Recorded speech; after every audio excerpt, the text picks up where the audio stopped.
रुक करेंगे रामपुर से अहम खबर का। ज़िमनी इंतखाब में आजम खान का बड़ा बयान सामने आया है।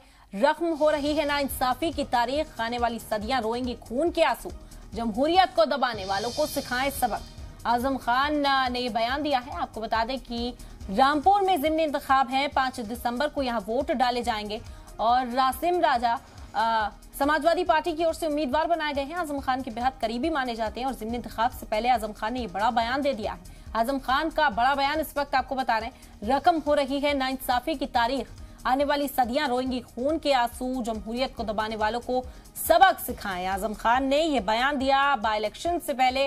रामपुर में आसिम रजा इस सीट से उम्मीदवार हैं, जहां पर आजम खान की रुकनियत रद्द की गई थी। उसके बाद ही रामपुर में ज़िमनी इंतखाब हो रहे हैं और इस बीच आजम खान का ये पहला बयान मान सकते हैं।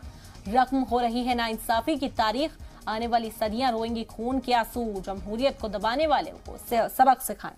आजम खान का ये बयान इस वक्त आपको बता दें कि रामपुर में बाई इलेक्शन इसीलिए है क्योंकि 3 साल की सजा सुनाए जाने के बाद आजम खान की रुकनियत रद्द हुई और ये सीट खाली हुई, जिस पर उम्मीदवार आसिम रजा समाजवादी पार्टी की ओर से बनाए गए। वहीं बीजेपी की बात करें तो आकाश सक्सेना मैदान में है और आकाश सक्सेना वही शख्स जो जिम्मेदार हैं आजम खान की रुकनियत रद्द होने के लिए। उन्होंने ही तमाम मुकदमे आजम खान पर दर्ज कराए। बीजेपी की ओर से उम्मीदवार उन्हें बनाया गया है। इंतखाबी मैदान में इस वक्त समाजवादी पार्टी के सामने बड़ा चैलेंज है आकाश सक्सेना। इस बीच आजम खान का ये पहला बयान सामने आया है। ज़िमनी इंतखाब के ऐलान होने के बाद से ही आजम खान ने खामोशी अख्तियार की थी, लेकिन ये बड़ा बयान अब आजम खान ने दिया है जो इस वक्त आपको बता रहे हैं। उन्होंने कहा कि रख्म हो रही है नाइंसाफी की नई तारीख, आने वाली सदियां रोएंगी खून के आंसू।